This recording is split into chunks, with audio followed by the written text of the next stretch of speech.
Hello friends, welcome to car automotives. இன்னைக்கு உங்க எல்லாருக்கும் ஒரு யூஸ்ஃபுல்லான டாபிக் தாங்க எடுத்துட்டு வந்திருக்கேன். வாங்க வீடியோக்குள்ள போலாம். அது என்ன யூஸ்ஃபுல்லான டாபிக்னா, அடாப்டிவ் க்ரூஸ் கண்ட்ரோல்னா என்ன? அது எப்படி யூஸ் ஆகும்னு தான் நம்ம இன்னைக்கு பார்க்க போறோம்னா, ஃபர்ஸ்ட்டு நீங்க அடாப்டிவ் க்ரூஸ் கண்ட்ரோல் நீங்க பார்த்துட்டீங்கன்னா, நமக்கு வந்து க்ரூஸ் கண்ட்ரோல் மாரி தான். இப்ப நமக்கு நார்மலா இப்போ வர எல்லா கார்ஸ்லயுமே நமக்கு க்ரூஸ் கண்ட்ரோல்னு வந்து குடுக்க ஆரம்பிக்கிறாங்க. க்ரூஸ் கண்ட்ரோல் எப்படி? நீங்க இப்போ ஒரு 80 கிலோமீட்டர் நீங்க போயிட்டுருக்கீங்க. நீங்க வந்து உங்களுக்கு ரொம்ப கால் வலிக்குது பெடல் அன்னைக்கு. நீங்க வந்து அந்த க்ரூஸ் கண்ட்ரோல் வந்து ஒரு 80க்கு செட் பண்ணிட்டீங்கன்னா, ஆட்டோமேட்டிக்கா நமக்கு வந்து 80ல தானே போகும். ஓகேவா? நமக்கு வந்து முன்னாடி போற வெஹிக்கிள் வந்து பிரேக் அடிச்சா, நம்ம வெஹிக்கிள் பிரேக் அடிக்கும். அதெல்லாம் வந்து க்ரூஸ் கண்ட்ரோல் வரும். நம்ம நார்மலா வந்து க்ரூஸ் கண்ட்ரோல்னா என்ன? இப்படி இதெல்லாம் வந்து நம்ம செட் பண்ணோம்னா ஆட்டோமேட்டிக்கா போகும். அதனால தான் இது வந்து அடாப்டிவ் க்ரூஸ் கண்ட்ரோல்னா நீங்க என்னன்னு பார்த்துட்டீங்கன்னா, நீங்க க்ரூஸ் செட் பண்ணிட்டீங்க. ஒரு 80ல செட் பண்ணிட்டீங்க.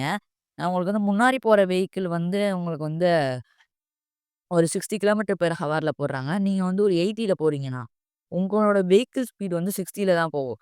ஏன்னா, அவங்க வந்து இது வந்து அடாப்டிவ் க்ரூஸ் கண்ட்ரோல பொறுத்தவரை அவங்களுக்கு வந்து ADAS இருக்க வெஹிக்கிள்ல மட்டும் தான் அவங்களுக்கு வந்து அடாப்டிவ் க்ரூஸ் கண்ட்ரோல் வரும். நார்மல் வெஹிக்கிள்ல வராது. நார்மல் வெஹிக்கிள் நமக்கு க்ரூஸ் கண்ட்ரோல் வரும். பட் வந்து ADAS இருக்க வெஹிக்கிள்ல மட்டும் தான் நமக்கு வந்து அடாப்டிவ் க்ரூஸ் கண்ட்ரோல் குடுப்பாங்க. ஓகேவா? நமக்கு அந்த வெஹிக்கிள் வந்து 60ல போகுது. அப்போ உங்களோட வெஹிக்கிளோட இதுவுமே வந்து ஆட்டோமேட்டிக்கா 80லேருந்து 60 குறைஞ்சிரும். ஓகேவா? அப்புறம் நீங்க லேன் சேஞ்ச் பண்ணிட்டீங்கன்னா, ஆட்டோமேட்டிக்கா நீங்க இந்த சைடு லேன் வந்தோனே, ஆட்டோமேட்டிக்கா உங்களோட உங்களோட க்ரூஸ் வந்து அப்படியே ஆட்டோமேட்டிக்கா செட் ஆகி 80க்கு வந்துரும். ஓகேவா? இந்த வீடியோ உங்க எல்லாருக்குமே யூஸ்ஃபுல்லா இருக்கும்னு நம்புறேன். உங்களுக்கு இந்த வீடியோ யூஸ்ஃபுல்லா இருந்தா, இன்னும் உங்களோட ஃப்ரெண்ட்ஸ் எல்லாருக்குமே இந்த வீடியோ ஷேர் பண்ணுங்க. அண்ட் எல்லாரையுமே சப்ஸ்கிரைப் பண்ண சொல்லுங்க. And நம்ம சேனல் வந்து 100 சப்ஸ்கிரைபர் ரீச் ஆயிருச்சு. வீடியோக்கு அடுத்து நமக்கு பார்த்துட்டீங்கன்னா, நமக்கு வந்து ADAS இஸ் நெசசரி ஃபார் இந்தியான்னு போடுவோம். அப்போ வந்து ADAS எப்படி ஒர்க் ஆகுது, நான் டீட்டெயிலா சொல்லுவேன். ஓகேவா? அந்த வீடியோ நீங்க போய் பாருங்க. வேற ஒரு வீடியோல சந்திப்போம். Until then bye from car automotive. Drive safe, be safe.